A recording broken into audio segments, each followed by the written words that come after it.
সমাজে নারীর অবস্থান শুধু বিয়ের বয়স নির্ধারণে বদলায় না, বদলায় তার ক্ষমতা এবং অধিকার নির্ধারণে।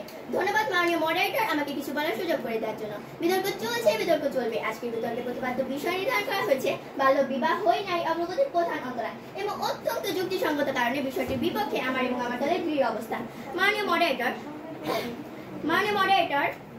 আমার দলের প্রথম বক্তা বলে গেলেন আমার প্রতিপক্ষ দলের প্রথম বক্তা বলে গেলেন একজন মা বাল্য বিবাহের শিকার হয়ে তখন সে কিভাবে একজন শিক্ষিত সন্তান জন্ম দিবে। এর পরিপ্রেক্ষিতে আমি বলতে চাই, একজন সন্তান কি জন্ম নেওয়ার সময় শিক্ষিত হয়ে জন্ম নেয়? প্রশ্ন রয়ে গেলে প্রতিপক্ষ বন্ধুদের কাছে আশা গুরুত্ব দিয়ে যাবেন। মাননীয় মডারেটর, নারী অগ্রগতির প্রধান অন্তরায় শুধুমাত্র বাল্য বিবাহ নয়, বরং দারিদ্রতা, ইচ্ছাশক্তি অভাব, পরিবারের অসচেতনতা এবং নারীর প্রতি বৈষম্যমূলক দৃষ্টিভঙ্গি সব মিলিয়ে এটি সমষ্টিগত বাধা। আমাদের দেশে অনেক নারী রয়েছে যারা বাল্য বিবাহ শিকার হওয়ার পরেও সফল হয়েছেন, কর্মজীবনে প্রবেশ করেছে। মাননীয় মডারেটর, এটি সম্ভব হয়েছে একমাত্র তার ইচ্ছাশক্তি থাকার কারণে। আমার প্রতিপক্ষ দলের প্রথম বক্তা বলে গেলেন বাল্য বিবাহের কারণে শিক্ষার্থীদের পড়ালেখা করতে পারছে না। তাহলে কি তারা এটা বলতে চাচ্ছেন যে দারিদ্রতার কারণে তাদের কোনো ক্ষতি হচ্ছে না? মাননীয় মডারেটর, আমাদের বাংলাদেশে 2024 সালে দারিদ্রতার হার 18.7%। তথ্যসূত্র প্রথম আলো। দরিদ্র পরিবারগুলো পাঠ্য বই, খাতা, কলম এবং স্কুল ফি ইত্যাদির জন্য অর্থ ব্যয় করতে পারছে না এবং শিক্ষার্থীর পিতামাতা তাদের খরচ বহন করতে ব্যর্থ হয়, যার কারণে দরিদ্র ছাত্রী তার পড়ালেখা করার ইচ্ছা থাকা সত্ত্বেও সে পড়ালেখা চালিয়ে যেতে পারছে না এবং সে অগ্রগতি থেকে বঞ্চিত হচ্ছে। তাহলে প্রতিপক্ষ বন্ধুরা, এখানে তার অগ্রগতি থেকে বঞ্চিত হওয়ার কারণ হিসেবে তো আমি বাল্য বিবাহকে দেখতে পাচ্ছি না। তাহলে এখানে আপনি কোন বাল্য বিবাহকে দায়ী করবেন? এটা আমার বোধগম্য হচ্ছে না। প্রতিপক্ষ বন্ধুরা, মাননীয় মডারেটর লক্ষ্য করুন, 2017 সালে গ্লোবাল ফ্রেন্ডস ডাটা এবং 2018 সালে IFC সার্ভে ডাটা সূত্রে বলা হয়েছে বাংলাদেশের 65 থেকে 68% উপার্জনক্ষম নারী আর্থিক সেবার বাইরে রয়েছে। গ্লোবাল ফ্রেন্ডস ডাটার তথ্য মতে বাংলাদেশের আর্থিক অন্তর্ভুক্তির ক্ষেত্রে নারী অবস্থান পুরুষের চেয়ে 29% কম। মাননীয় মডারেটর, যেখানে আমাদের বিশ্বের নারী এবং পুরুষের সমান অধিকার, সেখানে কেন আমাদের দেশের নারীরা তো পিছিয়ে? একমাত্র তাদের ইচ্ছা শক্তি না থাকার কারণে তারা আজকে এত পিছিয়ে। কারণ আমাদের দেশে অনেক নারী রয়েছে যাদের বাল্য বিবাহ হচ্ছে না, কিন্তু তাও তারা এগিয়ে যেতে পারছে না। একমাত্র তাদের ইচ্ছা শক্তি নেই বলে তারা এগিয়ে যেতে পারছে না এবং এছাড়া পারিবারিক সমস্যার কারণে নারীদের অগ্রগতির অন্তরায় ঘটছে।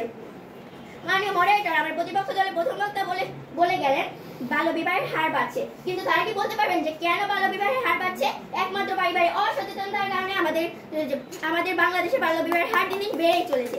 মাননীয় মডারেটর, তাও আমার প্রতিপক্ষ বন্ধুরা কিভাবে বলছেন যে বাল্য বিবাহের নারী অগ্রগতির প্রধান অন্তরায়? মাননীয় মডারেটর, যেখানে বাংলাদেশের সরকার আইন করেছে 18 বছরের নিচে কোনো মেয়ের বিবাহ দেওয়া যাবে না এবং হয় না, এবং কাজী সাহেব রেজিস্ট্রি করে না, ইমাম সাহেব বিয়ে পড়ে না, কিন্তু সেই বিয়েটাই কোর্টের মাধ্যমে ঠিকই সংগঠিত হচ্ছে। মাননীয় মডারেটর, এখানে যদি আইনের যথাযথ প্রয়োগ থাকতো তাহলে কি বাল্য বিবাহ দেওয়া সম্ভব হতো? অবশ্যই না। বিজ্ঞ প্রতিপক্ষ, এরপরে যদি আপনারা বলেন যে বাল্য বিবাহের নারী অগ্রগতির প্রধান কারণ, তাহলে আমার মনে হচ্ছে আপনাদের অবস্থা এখন এরূপ যে জলে নামিব সাঁতার কাটিব, চুল ভেজাইব না, সবই বুঝিব, সবই জানিব, স্বীকার করিব না।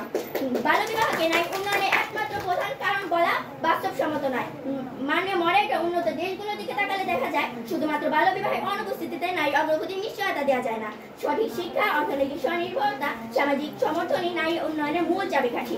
অতএব আমাদের নারী উন্নয়নে বাল্য বিবাহ একটি বাধা হলেও এটিকে প্রধান অন্তরায় বলা বিভ্রান্তিকর এবং বরং আমাদের উচিত সামগ্রিক সমস্যাগুলোর দিকে মনোযোগ দেওয়া এবং নারীর জন্য শিক্ষা এবং অর্থনৈতিক সুযোগ নিশ্চিত করা। মাননীয় মডারেটর, বাল্য বিবাহ একটি সমস্যা হয়ে থাকলেও এটি একমাত্র এবং প্রধান কারণ নয়। আমাদের সমাজে এখনো নারীরা শিক্ষাক্ষেত্রে, কর্মক্ষেত্রে এবং পারিবারিক সিদ্ধান্ত গ্রহণের ক্ষেত্রে বৈষম্যের শিকার হন। মাননীয় মডারেটর, ভারত, ইথিওপিয়া, ইন্দোনেশিয়া এবং নাইজেরিয়ার মতো দেশগুলোর দিকে তাকালে দেখা যায় তাদের বেশিরভাগ নারী স্বামীর পরিবারও চালিয়ে যেতে পেরেছেন এবং সফল হতে পেরেছেন। তাহলে সুতরাং বাল্য বিবাহ এককভাবে প্রধান কারণ বলা বাস্তবসম্মত নয়। এবং যদি আমার প্রতিপক্ষ বন্ধুরা এখনো বলতে চাইবে যে বাল্য বিবাহই নারী অগ্রগতির প্রধান অন্তরায়, তাহলে মাননীয় মডারেটর, আমি বলবো যে তারা ছেঁড়া তুলে খোপাওয়ার চেষ্টা করছে।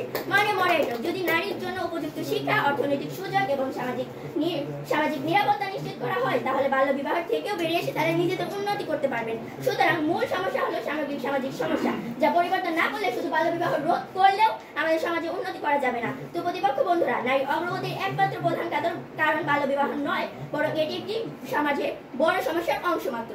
তো আপনারা যদি ভেবে থাকেন যে আপনাদের এইসব চিন্তা ভাবনা দিয়ে অনেক বড় কিছু করা যাবে, তাহলে এটা নিজেদের ভুলের মধ্যে ঘুরপাক খাওয়া ছাড়া কিছুই না। ধন্যবাদ মাননীয় মডারেটর, ধন্যবাদ সবাই।